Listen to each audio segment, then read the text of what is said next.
Tumayo po tayo lahat bilang pagregalo sa pagbasa ng salita. Lahat po na may Biblia, tumayo sa akin sa aklat ng Lucas, chapter 9, verse 59 to 60. Ito po ang sinasabi.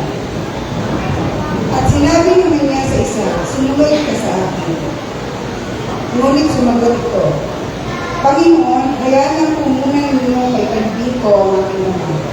Sinabi ni Jesus sa kanya, "Hayaan mo na ang mga patay ang magbibig sa kanilang mga patay. Ngunit umayo ka at ipahayag mo ang kaharian ng Diyos." Salamat po at purihin ang salita ng Diyos. Welcome po natin ang kanyang lingkod, Pastor Bernard Davis.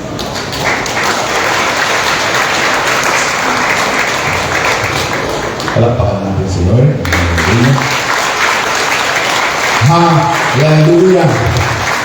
Purihin po ang Panginoon. Napakadakila ng ating Diyos. Hallelujah! Hallelujah! Masaya po ba tayo lahat? Sabi nga ni Ate Yuri, I'm so blessed. Ni Kuya Yuri, sorry. God, in the beginning, God. Nandito tayong lahat para purihin ang Diyos. Amen? Palakpakan natin si Lord. Oh, hallelujah! Hallelujah! Purihin ka, O Diyos. Sambahin ang iyong pangalan. Ikaw ang simula at ikaw ang katapusan. Kaming lahat na anak mo na tinawag at pinili mo ay kinakailangan sumamba sa iyo sa Espiritu at katotohanan. Maraming salamat po sa pagkakataong ibigay mo sa amin upang malaman namin ang katotohanan ng buhay na ipinangako mo. At sa oras ng daling ito, Panginoon, hinihiling po namin na mabuksan po ang aming buong pagkatao upang sa gayon, Panginoon, matanggap namin ang biyaya ng iyong salita. Sa oras ng daling ito, Panginoon, hinihiling ko po ang patuloy na pangunguna, patnubay, gabay, direksyon ng iyong Santong Espiritu. Siya po ang hinahayaan namin manguna sa aming lahat, Panginoon. Mabuksan po ang aming mga mata, ang aming tenga higit sa lahat, ang aming pangunawang espiritual, Panginoon. Upang sa gayon, Lord, hindi po kami lalabas sa lugar na ito na hindi tataglayin ang pagpapala ng iyong salita. Ako na lingkod mo, gamitin mo lamang kong instrumento. Maging daluyan lamang po ako. Ako na iyong abang lingkod. Ito po ang aming sawa at dalangin sa pangalan ng aming Panginoong Jesus. Tayo natin magsabing amen. Palakpakan natin si Lord. Hallelujah. Kumusta na po ba kayo, mga kapatid? Mabuti po.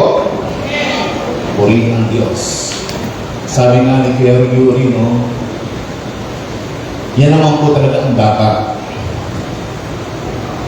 Si Lord po muna. Amen? Si Lord ang una, si Lord ang huli ng buhay ng mga anak niya. Ano man ang mangyari, si Lord ang Diyos. Ang sabi na po sa scriptural reading po natin, sinabi ni Jesus sa isa, "Sumunod ka sa akin." Ngunit sumagot ang tao, "Panginoon, hayaan muna ninyo akong uwi upang ipalibing ang aking ama." Sinabi ni Jesus sa kanya, "Ipaubaya mo sa mga patay ang paglilibing sa kanilang patay. Ngunit ikaw ay humayo at ipahayag mo ang tungkol sa paghahari ng Diyos." Ang ganda po ng simula na sinabi ng ating kapatid, Diyos muna. Simula pa lang nung una, God. Ang title po ng mensahe ng ating Panginoon na pag-uusapan po natin ay Committed to Christ. Christ first. Amen? Alam niyo po mga kapatid, ang buhay po natin ay sa Diyos nang galing. At kinakailangan na siguraduhin po natin na sa Diyos po ito uuwi. Sa Diyos po ito pupunta. Sapagkat ako po'y naniniwalang lubos at sinabi naman po ng Biblia, ang nag-umpisa sa inyo ay tatapusin niya. Amen? Ang sabi po sa dictionary about commitment, commitment is the quality of being dedicated to a cause, a pledge. Ito po yung uri ng pagtuon natin sa layunin sa ating buhay, sa mga bagay na ating mga ipinangako sa Panginoon, ikinumit natin sa Diyos. At ito po ay isang obligasyon na kung saan pumipigil sa mga gusto natin gawin. Kasi committed na po tayo. Sapagkat kinakailangan po tayo po ay nakafocus sa Panginoon. Ang sabi po ng dictionary about focus is the center of interest. Pay particular attention to. Dapat po nakafocus ka sa Kanya. Yung attention mo ay sa Diyos. No matter what, masaya ka, malungkot ka, may blessing ka, o ikaw ay nasa pagsubok, ang focus mo ay nasa Diyos. Amen? Sapagkat tayo kung lahat ay wala tayo talagang magagawa. Ang Diyos lang ang may magagawa sa ating mga buhay. Alam niyo po ba ang sabi ni Pablo? Ang sabi niya sa Philippians chapter 3 verse 14, I press on toward the goal for which to win the prize for which God has called me heavenward in Christ Jesus.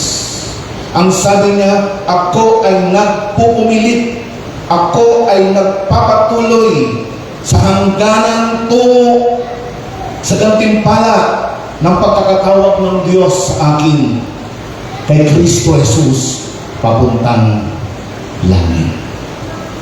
Ang bawat isa po sa atin ay tinawag ng Diyos. Ang bawat isa po sa atin ay pinili ng ating Panginoong Jesus upang gawin ang kanyang kalooban, hindi ang kalooban natin. Kaya nga po mga kapatid, napaka-importante na sa lahat ng ginagawa natin, gagawin natin ito sa kapurihan, sa kadakilaan, sa ikanaluwalhati ng ating Diyos na buhay. Kaya nga po mga kapatid, yung mga nagkumanta, sumayaw, di po ba? Ginawa nila ito sa kapurihan ng Diyos. Amen po ba?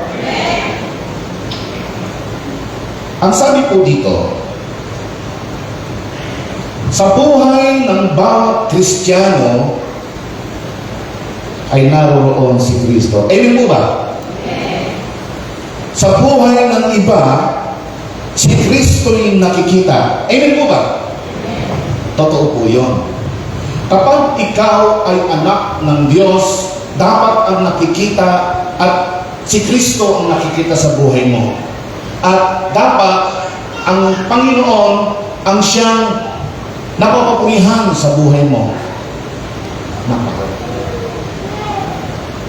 Dito po tayo nagkakaroon ng problema.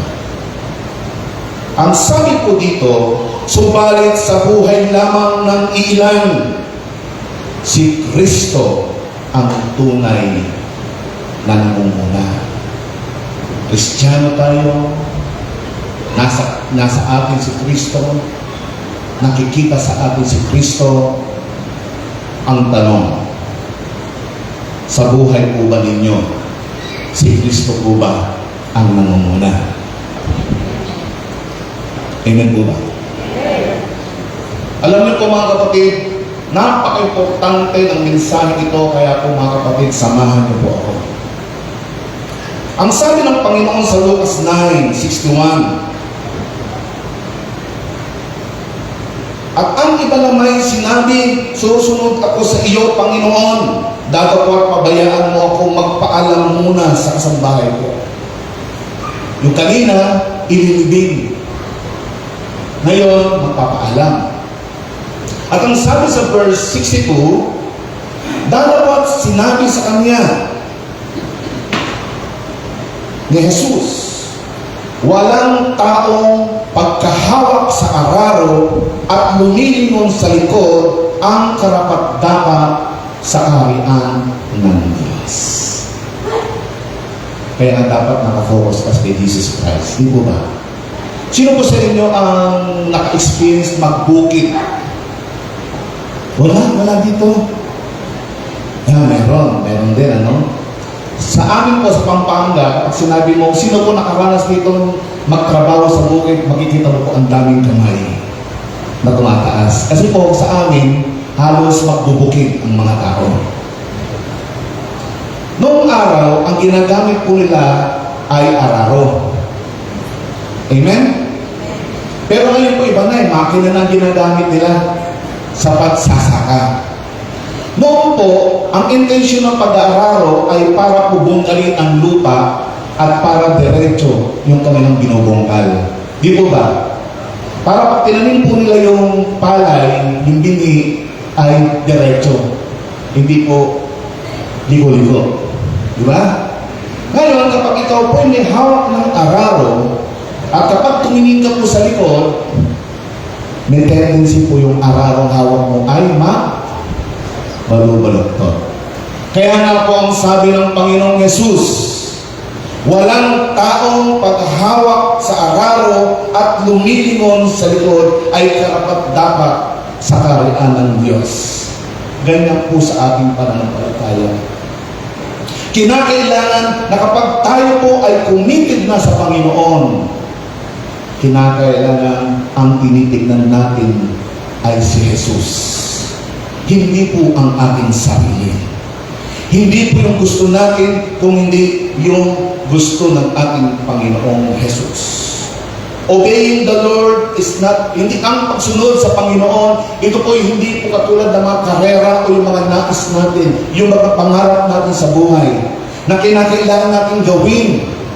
At kapag nagawa na natin, mga kapatid ko, doon po natin sasabihin, Lord, maglilingkod na po ako sa iyo. Susunod na po ako sa iyo. Di po ba may mga ganon?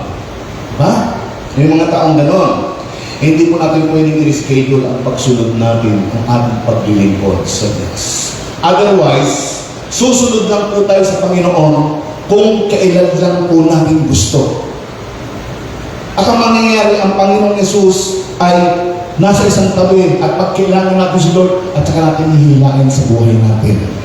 Hindi po ganoon ang mga anak ng Diyos. Ang mga anak ng Diyos, ang sinusundan, ang tinitignan ay si Jesus.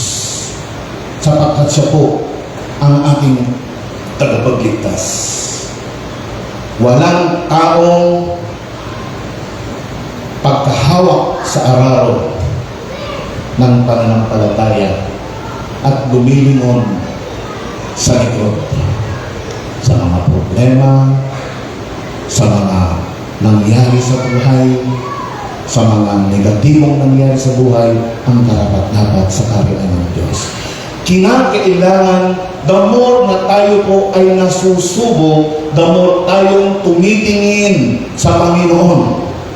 Sapagkat totally tayo po walang magagawa, pero ang Diyos may magagawa sa ating buhay. Amen?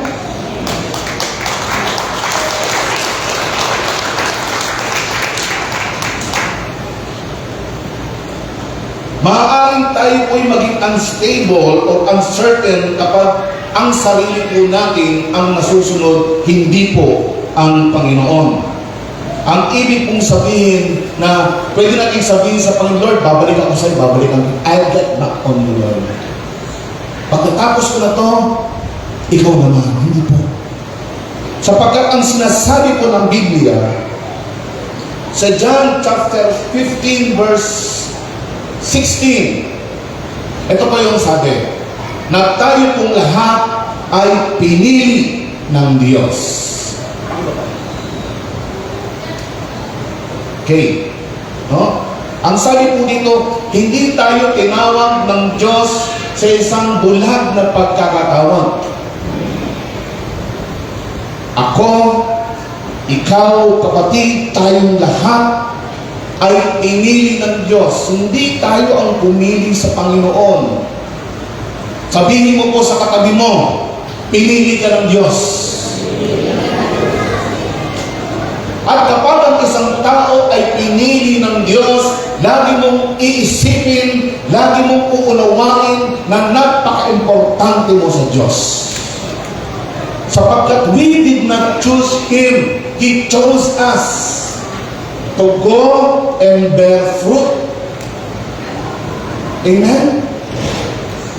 Pinili ka ng Diyos para maging Kanya. Hindi natin pinili ang Diyos. Siya ang pumili sa atin. We are chosen by the Lord Jesus Christ Himself to go and bear fruit. At habang sumusunod tayo sa Panginoon, mga kapatid, at habang nakikilala natin ang Panginoon, ang sabi niyo po, kapag ikaw ay mayroong salita ko at sinusunod mo ang salita ko, ang sabi ng Panginoong Hesus, iniibig mo ako. At kapag iniibig mo ako, iibigin ka ng Ama. Iibigin din kita. Ito po yung the best. Ang sabi ng Lord, kapag may salita na tayo at sinusunod natin ang salita ng Panginoon, at kumitig tayo sa Panginoon. Alam niyo po, sabi ng Panginoon sa John chapter 21, chapter 14, verse 21, magpapakahayag ako sa iyo. Pero habang tayo po ang nasusunod sa sarili natin, hindi natin lubos makikilala si Jesus Christ. So, ibig kong sabihin mga kapatid, kinakailangan natin itumit ang ating sarili sa ating Panginoong Diyos sapagkat dyan po natin siya makikilala. Diba sabi nga ng Bible, diba? Na huwag na tayong makiayon pa sa takbo ng sanlibutan ito, kundi magbago na tayo ng pag-iisip upang mapatunayan natin kung ano ang mabuti, kaaya-aya at lubos na kalooban ng Diyos. John 12 verse 2. Ang ibig sabihin ng Panginoon, kung tayo po ay hindi na mananangan pa sa takbo ng mundong ito, hindi na tayo mananangan pa sa takbo ng ating sarili, sabi doon po natin malalaman na napakabuti ng Diyos. Sapagkat alam niyo po ba ang susi ng pagpapala ng Diyos ay nasa pagsunod sa Kanya. Basahin niyo po yung Joshua 1 verse 18, nandun po lahat. Amen? No? Kaya nga po mga kapatid, ang Diyos po ay mabuti sa ating at minsan ay pinahihintulutan ng ating Panginoon na tayo po ay sumuong sa mga bagay na ayaw natin sa buhay. Naalis po tayo doon sa ating comfort zone para makita natin ang Kanyang kapangyarihan. At kapag pinanghawakan po natin, pinangnan po natin ang salita ng Panginoon, tandaan niyo mga kapatid, makikita mo na napakabuti ng Diyos. Ang sabi nga ng Panginoon Jesus, do not let your heart be troubled. Trust in God and trust in me. Huwag magulimihanan ang ating mga puso. Manampalataya tayo sa Panginoon, sa Diyos at sa ating Panginoon. Sapagkat kapag pinagkatiwala po natin ang lahat sa Diyos, kapag sumunod po tayo sa kalooban ng Panginoon, mga kapatid, makikita po natin na ang Diyos ay Diyos ng ating buhay. Hindi niya tayo pababayaan. Hindi niya tayo iiwan. Amen? Ang gusto ng Diyos ay makita natin ang magiging kapalit ng ating commitment sa Kanya. Sapagkat alam ng Panginoon, it will take everything sa buhay po natin. It will demand everything we have. Sapagkat mas maganda ang plano ng Diyos kaysa sa plano natin sa buhay natin. Tandaan niyo po, hindi lamang po pera ang ikasisiya ng tao, kundi ang pagsunod sa kalooban ng Panginoon. Amen po ba? So, ibig kong sabihin, we should no longer have the choice to serve only kung kailan natin gusto. Kinakailangan po. Sabi nga po ng iba, nung Friday po nagkausap po kami ako sa ating Diyos, kay Yuri. At sinabi ko kay Yuri na hindi lamang po mga pastor ang dapat maghayag ng salita ng Diyos. Lahat po tayo, mga kapatid. Di po ba anak tayo ng Diyos? Di po ba? Kapag anak ka ng Diyos, meron ang Espiritu ng Diyos na nasa sa iyo. So, kinakailangan mong i-share ang salita ng Panginoon.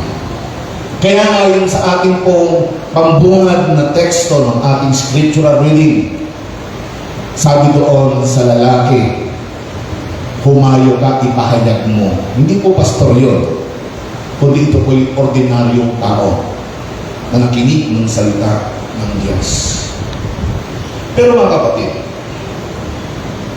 sa pagsunod sa Panginoon, hindi po ibig sabihin na lahat ay magiging masaya. Hindi po madali ang pagiging pastor o pagiging lingkod ng Diyos. Sapagkat minsan, ikaw po ang nagsasakripisyo sa mga taong walang appreciation sa iyong mga sakripisyo. Katulad ni Lord Jesus Christ, di ba?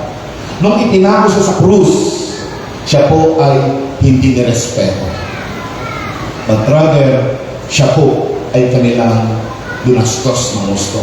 Ang biyaya ng Panginoon ay sa atin saan man po tayo pumaroon, kung saan man po tayo isusugo ng Panginoon. Ang bawat isa po sa atin ay may karapatan na maghayag ng salita ng Diyos, sapagkat yan po ang nais ng Diyos sa ating lahat. Grace obligate us to obey Jesus Christ regardless of circumstances or consequences. Ano man ang pangyayari, yung biyaya ng Diyos ang mag-uubliga sa atin para sumunod tayo sa Panginoon, ano man ang mangyari. Ano man ang magiging kapalit nito. Maraming nakapatiran sa atin ang pinabayaan na po yung, sa totoo lang po, no? Marami pong offer ang sanlibutan. Sa akin lang po, nung ako'y nasa Saudi Arabia, ang laki po kaya ng sweldo doon. Pero ang panawagan po ng paglilingkod, ako po'y naniniwalang lubos na ang paglilingkod pala, hindi po malaki ang pera. Subalit ang kabayaran nito ay pang walang hanggan. Yan po ang katotohanan. No? Kaya nga po ang sabi ng Panginoong Jesus kanina, yumaon ka, ibalita mo ang kaharian ng Diyos. Yan po ang hindi sa mga pastor lamang sinasabi ng Panginoon, kundi sa ating lahat, mga kapatid. Sabi nga ng kapatid kami na ulitin ko sapagkat napakaganda po ng mensahe yun. In the beginning, God. Ano po ba yung first and greatest commandment? Mahalin natin ang Diyos, ibigin natin ang Panginoon nating Diyos ng buong puso, buong kaluluwa, buong lakas, at buong pag-iisip. At mahalin natin ang ating kapwa na katulad sa pagmamahal natin sa ating sarili. Mahalin natin ang Diyos. Paglingkuran natin ang Panginoon. Sundin natin ang Diyos. Ano man ang mangyari sa atin, sapagkat ang lahat ng bagay sa mundo ito ay mas mawawala, mapaparang, pero kapag ikaw ay naglingkod sa Panginoon, aalalahanin iyan ng Diyos. Amen? Hallelujah! Yumaon ka at ibalita mo ang kaharian ng Diyos. Ang tanong ko po, mga kapatid, kagaano po ba kadalas na kailangan muna natin gawin yung dapat natin gawin sa buhay na ito bago natin gawin ang kalooban ng Diyos? Gaano ba kadalas na sabihin natin sa Panginoon, Lord, tapusin ko muna itong dapat kong tapusin at saka ako maglilingkod sa iyo? Hindi po tama yun. Maglingkod ka at si Lord na ang bahala sa sitwasyon mo. Amen? The point is, we should make Jesus to be the focal point of everything and everyone in our lives. Dapat kay Jesus ka naka-focus at siya po yung pinaka-importante sa iyong buhay. Sa bagay man o sa tao man, maging sa pamilya. Sapagkat ako po'y nakakakita po ako ng mga nanay at tatay o anak, lolo, lola, na mas binibigyan ng prioridad ang kanilang pamilya. Ito po yung sabi ng Panginoong Yesus.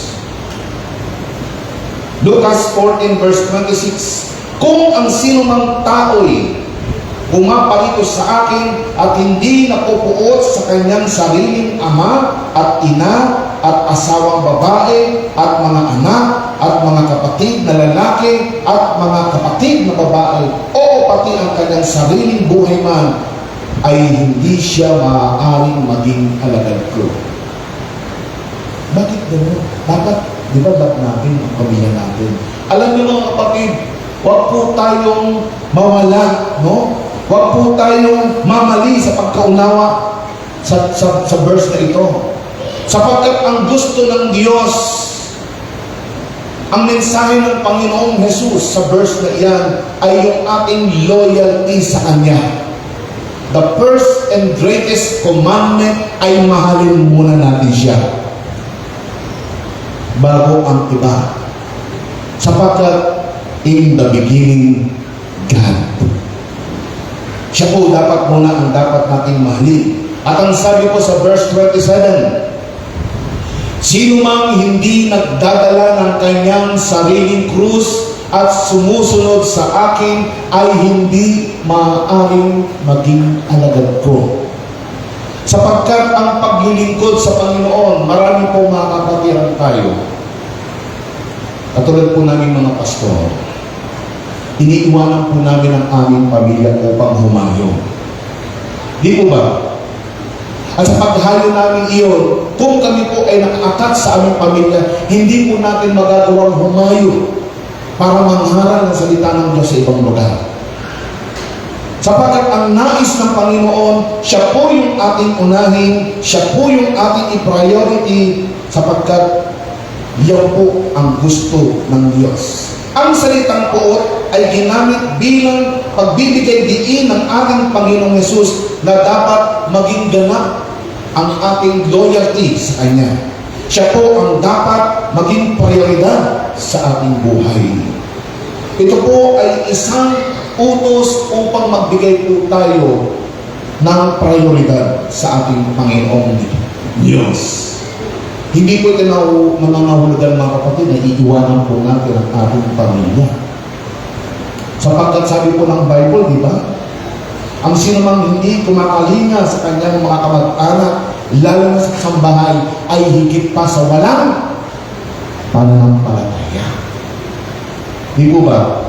Ang gusto lang po ng Panginoong Hesus dito, na ang sino mang hindi napupuot sa kanyang pamilya, ay hindi karapat dapat maging alagad ko. Ang ibig pong sabihin na dapat po ang loyalty natin, ang priority natin ay ang Diyos.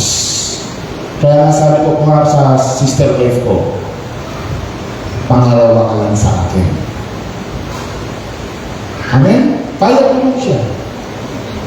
Ikaw ang number 2, si number 1 si Lord. No? Yan. Dapat number 1 si Lord sa buhay natin. Ang sabi ko sa Lucas chapter 14 verse 27, sino mang hindi nagdadala ng kanyang sariling krus at sumunod sa akin, ay hindi maaaring maging alagad ko. Because if we love and serve the Lord Jesus Christ, alam niyo po ang mabuting balita. Mamahalin, ipa-priority rin ng Lord ang mga mahal natin sa buhay. Amen? Kapag inuna mo ang Panginoon, kapag inibig mo ang Panginoon, kapag sumunod ka sa kanyang naisin, sa kanyang kalooban, mga kapatid ko, uunahin ng Diyos ang pamilya mo.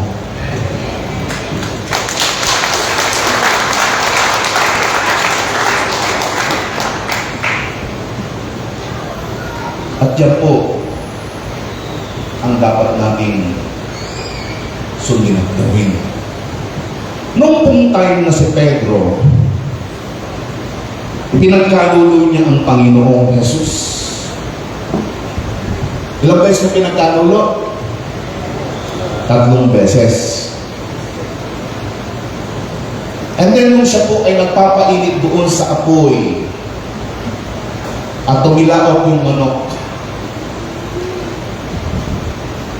di ba na-realize niya na nagkamali siya?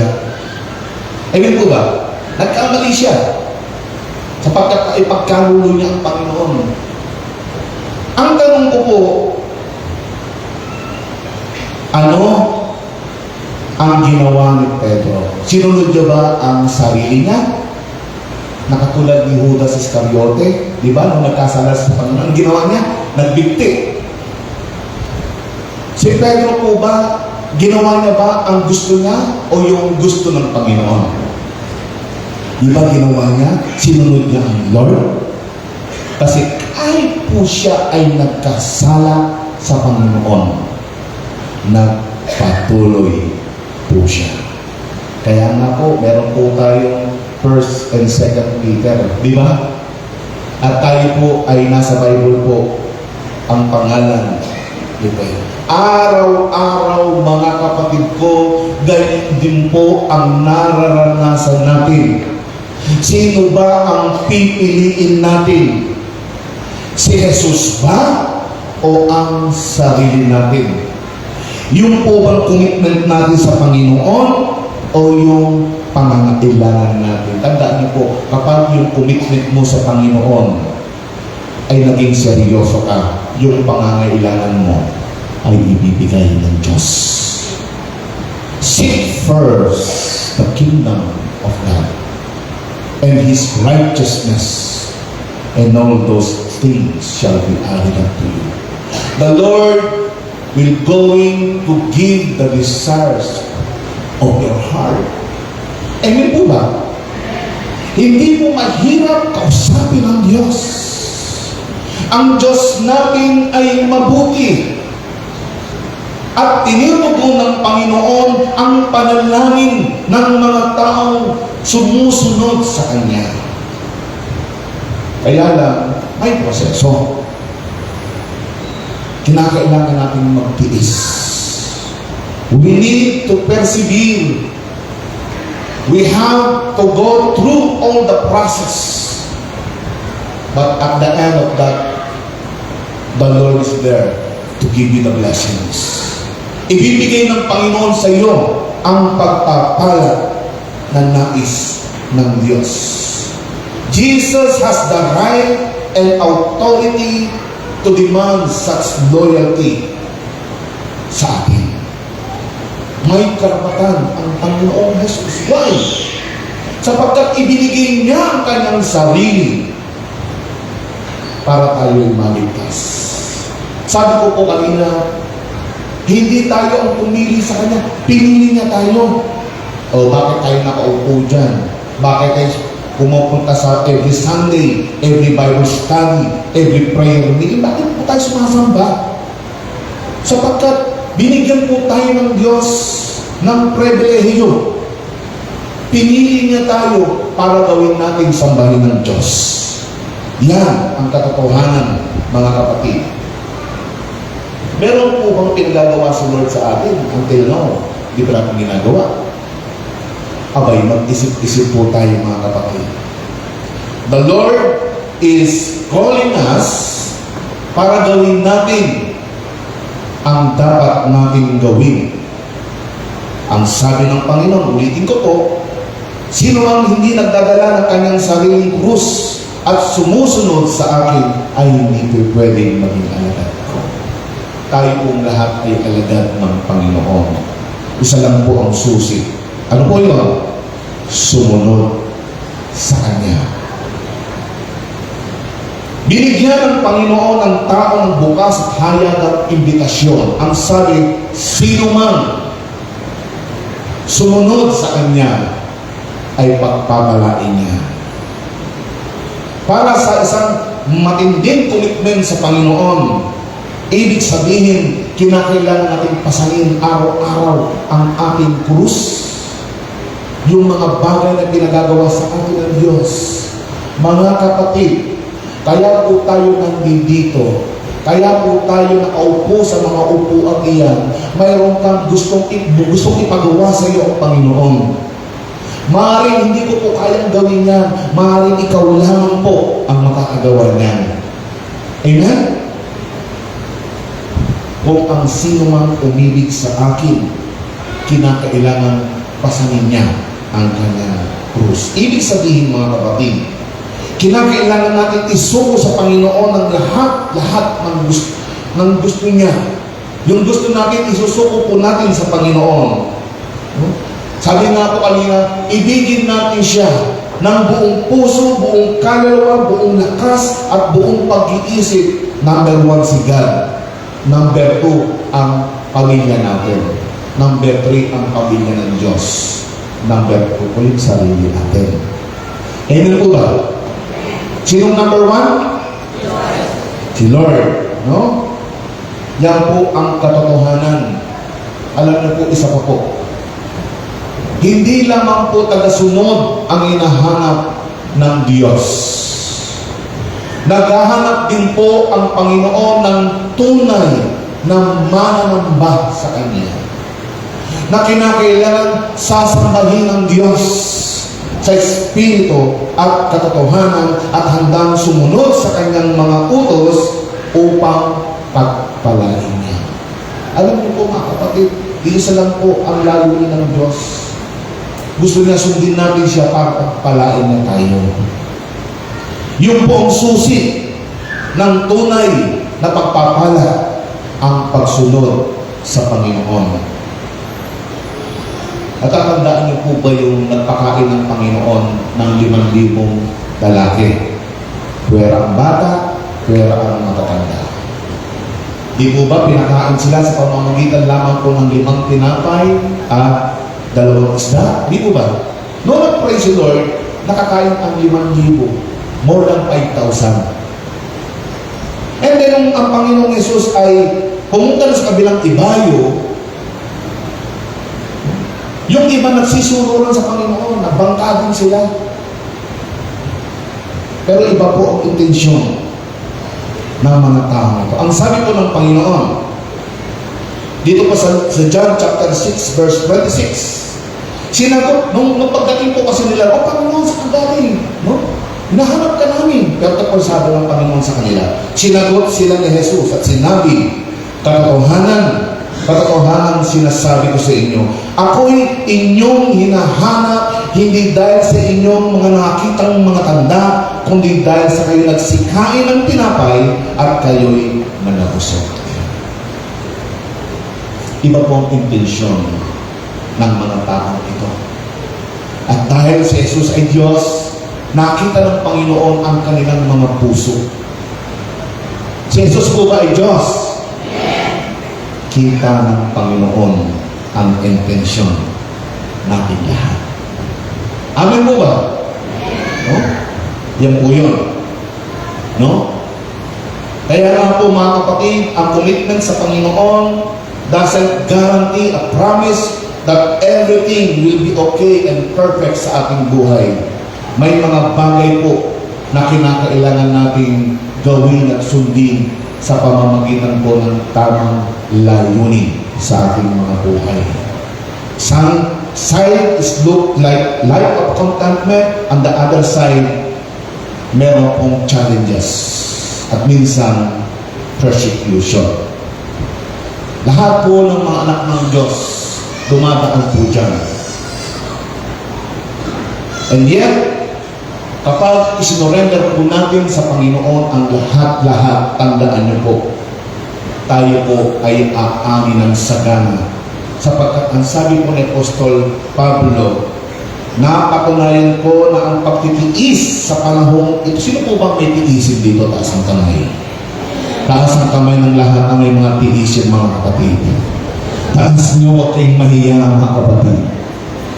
Ang sabi ni Apostol Pablo, ang pagtitiis natin ngayon ay hindi pwedeng ikumpara doon sa kaluwalhatiang mahahayag sa atin.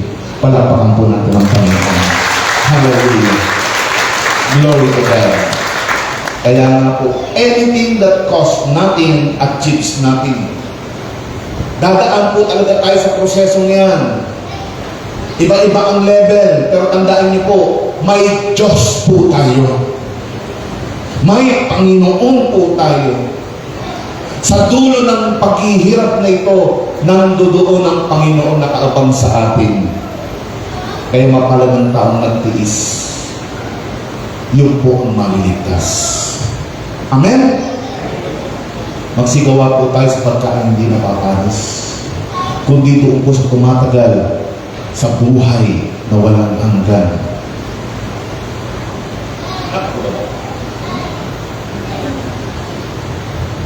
Ito po yung encouragement ko po sa inyo, mga kapatid. When fulfilling your purpose seems tough, don't give in to discouragement. Kapag ginagawa po natin ang pagpasan sa ating mga krus na napakahirap,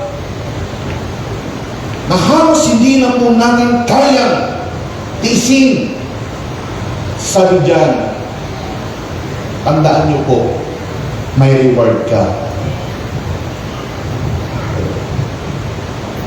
Your reward will last forever.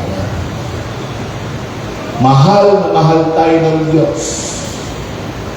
Ang gusto ng Panginoon, magtagumpay tayo. Magtatagumpay tayo sa buhay na ito kung ipagkakatiwala natin sa Panginoon ang lahat-lahat.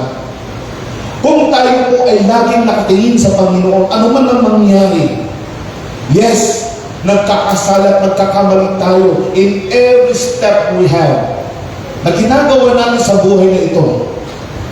Pero tatandaan nyo, nandiyan ang Diyos. Hindi niya tayo iiwan. Hindi niya tayo pababayaan kung ang focus mo si Jesus Christ. Amen? Ang sabi ko sa Deuteronomy chapter 31 verse 6, kayo'y magpakalakas at magpakatapang, huwag kayong matakot ni mangilabot sa kanila.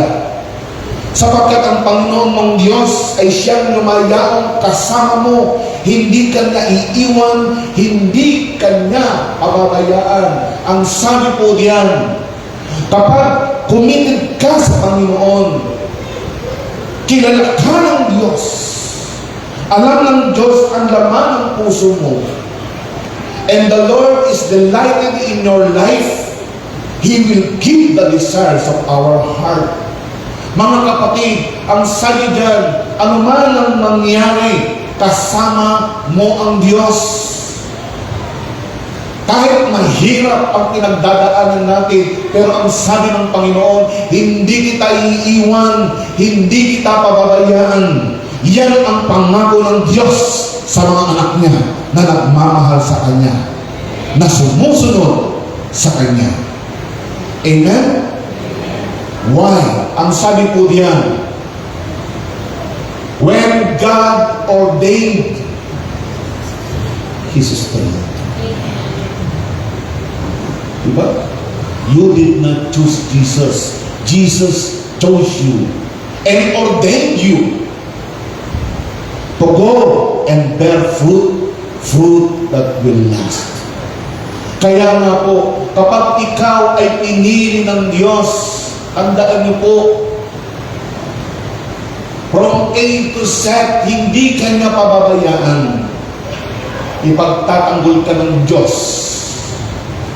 Lahat ng luha na iniluha mo sa mundong ito, tandaan niyo po mga kapatid, pagdating mo sa harapan ng Panginoon, iuulat niya ang kanyang kamay at papahirin niya ang luha sa iyong mga mata.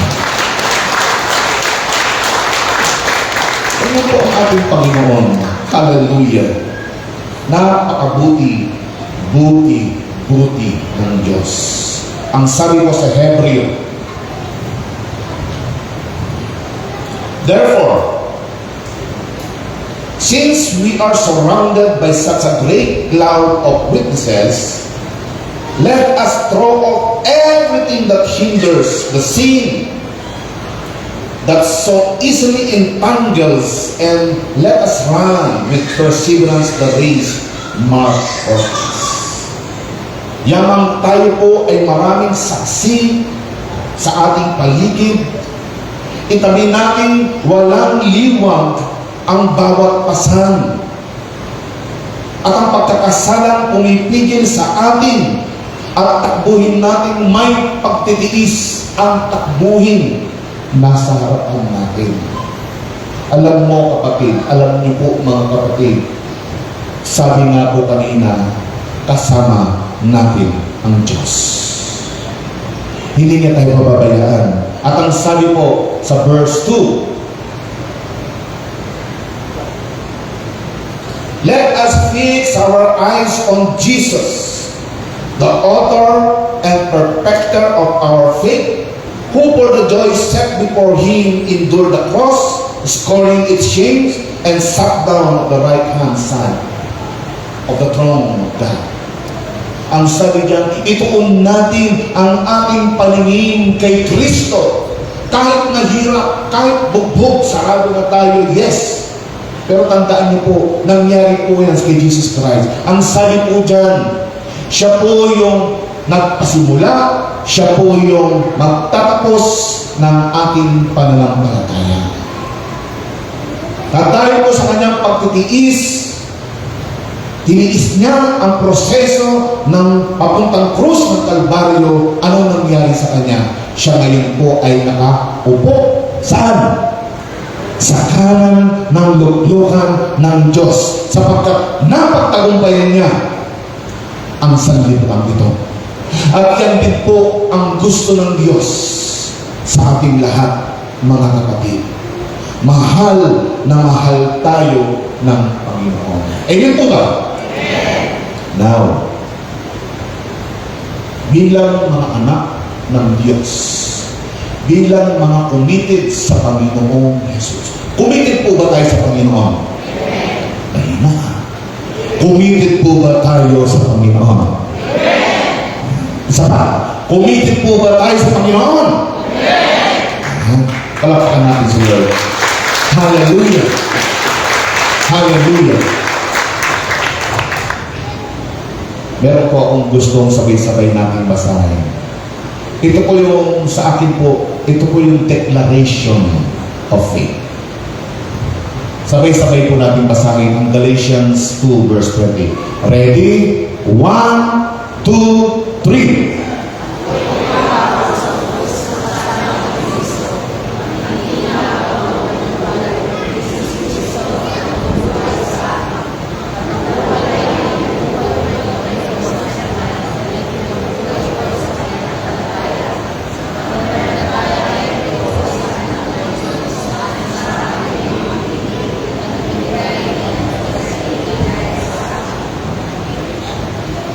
This time, medyo malakas. Declaration of faith na. Di po ba? This time, galing po sa puso. Okay, 1, 2, 3.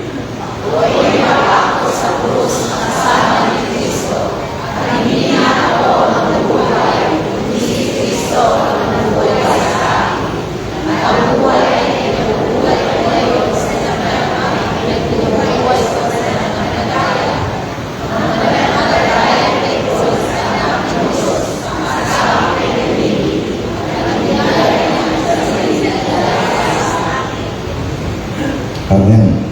Palakpakan po natin ang Panginoon.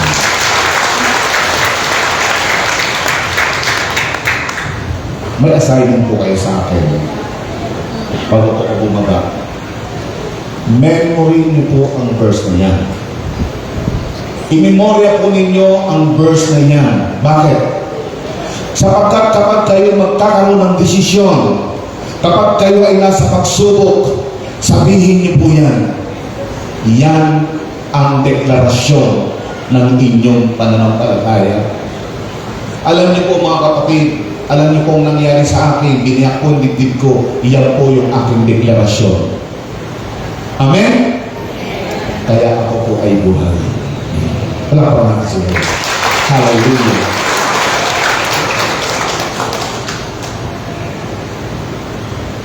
Make Jesus the priority in your life. Kaya niyo po bang gawin yan? Amen po ba? Kaya po bang gawin yan? Kaya lagi kumayo mga kapatid. Hallelujah. Hallelujah. Nakuha niyo po bang mensahe ng Panginoon? Na-bless po ba kayo sa mensahe ng Diyos? Kapag ikinumit po natin ang ating buhay, ang ating sarili sa Panginoon, marami pong mawawala sa atin yung mga bagay na ayaw ng Diyos na gawin natin na hindi siya malulugod. Sapagkat ang gusto ng Diyos, sundin natin siya para tayo po ay pagpalarin niya. Tandaan niyo po, ang mga bigat na meron na ngayon, hindi yan permanente. Pansamantala niya. Si Jesus po ang tutulong sa atin.